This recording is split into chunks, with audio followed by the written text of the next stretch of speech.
വരാനിരിക്കുന്ന ലോക്സഭാ തെരഞ്ഞെടുപ്പിൽ ബി.ജെ.പി കേന്ദ്ര നേതൃത്വം ഏറെ ഉറ്റുനോക്കുന്ന സൗത്ത് ഇന്ത്യയിലെ രണ്ട് പ്രധാന സംസ്ഥാനങ്ങളാണ് തമിഴ്നാടും കർണാടകയും. 2019 തെരഞ്ഞെടുപ്പിൽ ബി.ജെ.പി നേടിയ 25 സീറ്റിൽ നിന്ന് 28 സീറ്റിലേക്ക് കുതിച്ചുയരാനുള്ള പ്രചരണ തന്ത്രങ്ങളാണ് ബി.ജെ.പി നടന്നുകൊണ്ടിരിക്കുന്നത്.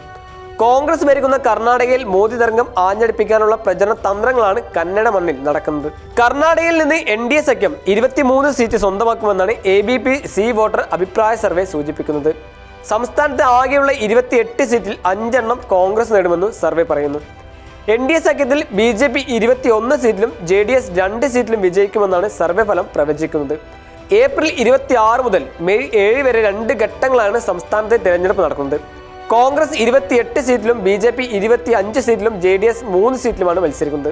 2019 ലോക്സഭാ തെരഞ്ഞെടുപ്പിൽ 27 സീറ്റിൽ മത്സരിച്ച ബി.ജെ.പി അന്ന് നേടിയത് 25 സീറ്റാണ്. ഈ ആത്മവിശ്വാസം തന്നെയാണ് 2024 തെരഞ്ഞെടുപ്പിലും ബി.ജെ.പിക്കുള്ളത്.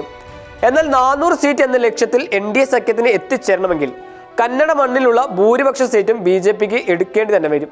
C news, Kozhikode.